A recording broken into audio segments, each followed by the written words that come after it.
on its way to Orlando, Tampa, and Miami. Here we are in Palatka, Florida, waiting for the Amtrak. It's due at 10:52 a.m., so we've still got about an hour before it gets here. We've had a little bit of bad weather today. It's been raining quite a bit.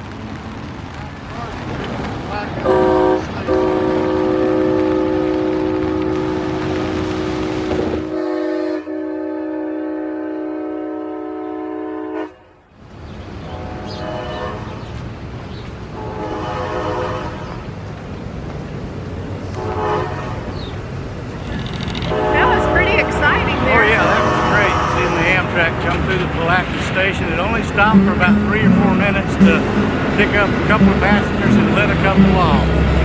Thanks for coming along. May God bless you.